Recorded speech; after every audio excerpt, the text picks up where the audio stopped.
dari skala 1 sampai 5, berapa tingkat kesadaran masyarakat di Kota Bandung terhadap aturan berlalu lintas? Paling skalanya masih di sekitaran 3 kan.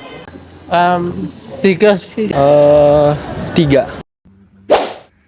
Kenapa alasannya? Karena mungkin kalau dilihat dari fakta yang ada ya, masih ada beberapa masyarakat yang masih belum taat terhadap lalu lintas.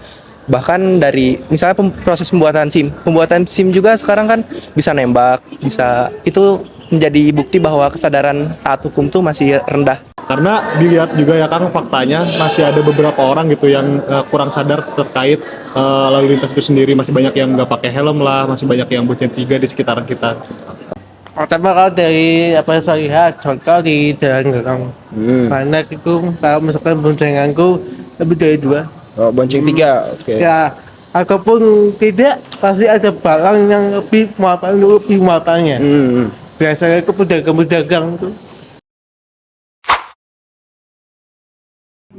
Baik saudaraku, setelah kita melakukan wawancara tadi dari 3 sampel atau 3 subjek, kita bisa simpulkan bahwasanya tingkat kesadaran masyarakat Kota Bandung terhadap aturan-aturan lalu lintas itu menunjukkan angka 3. Dalam artian itu cukup, tidak buruk maupun tidak baik.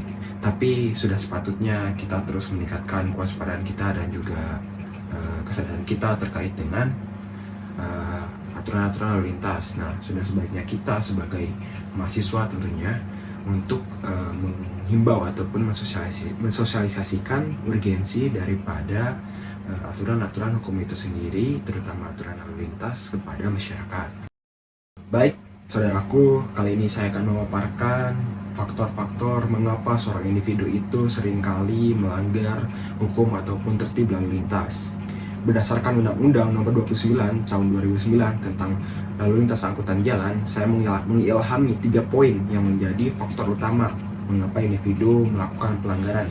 Yang pertama yaitu kurangnya kesadaran saat berkendara. Dalam artian seorang individu itu kurang memahami tata cara ataupun etika saat berkendara, terutama dengan pengendara lain. Lalu yang kedua yaitu kurangnya pemahaman serta pengetahuan tentang hukum ataupun tertib lalu lintas. Dalam artian pada realitasnya kebanyakan oknum-oknum dari aparat itu seringkali menawarkan jasa tembak surat izin mengemudi yang pada akhirnya output ataupun hasil dan luarannya itu menciptakan suatu individu yang kurang memahami terkait dengan hukum ataupun tertib lalu lintas itu sendiri.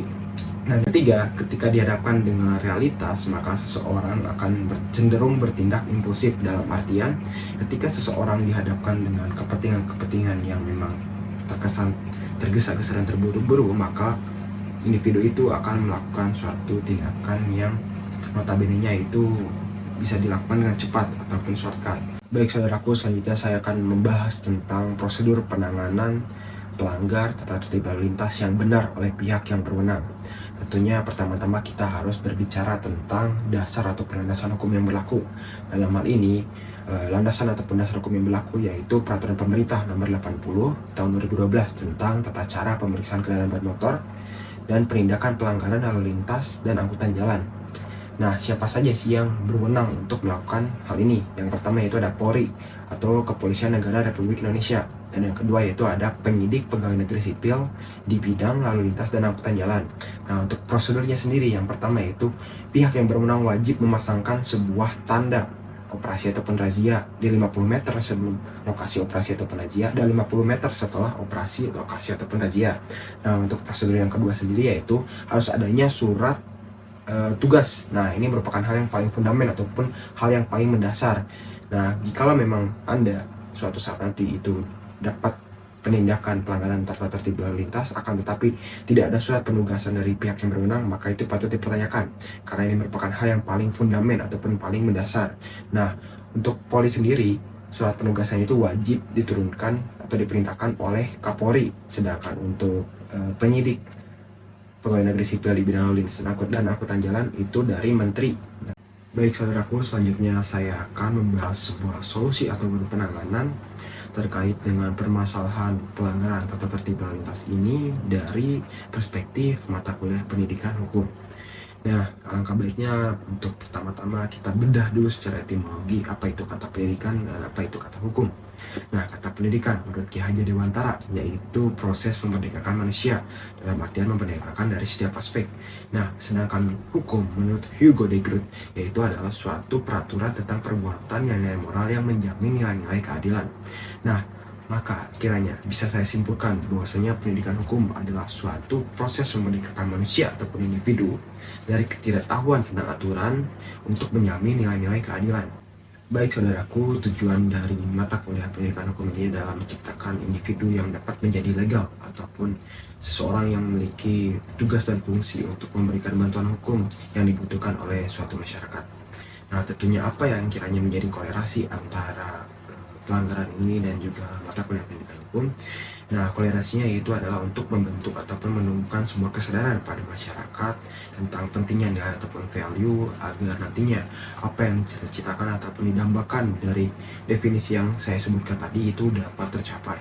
Baik saudaraku, dalam mata kuliah pendidikan hukum ini ada dua hal yang memiliki peranan penting ataupun krusial.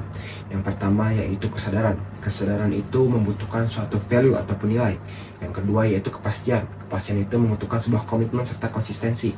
Nah, dalam konteks ini, kesadaran ataupun nilai yang dimaksud adalah pengetahuan serta pemahaman masyarakat itu sendiri tentang tata tertib serta aturan lalu lintas. Lalu kepastian yang dimaksud dalam konteks ini yaitu sebuah komitmen serta konsistensi masyarakat untuk tertib serta paham aturan lalu lintas itu sendiri. Nah, saudaraku, dengan memahami dua konsep tersebut diharapkan masyarakat yang tertib itu dapat terrealisasi dan juga masyarakat yang paham aturan itu dapat terrealisasi, bukan hanya sebuah utopis semata.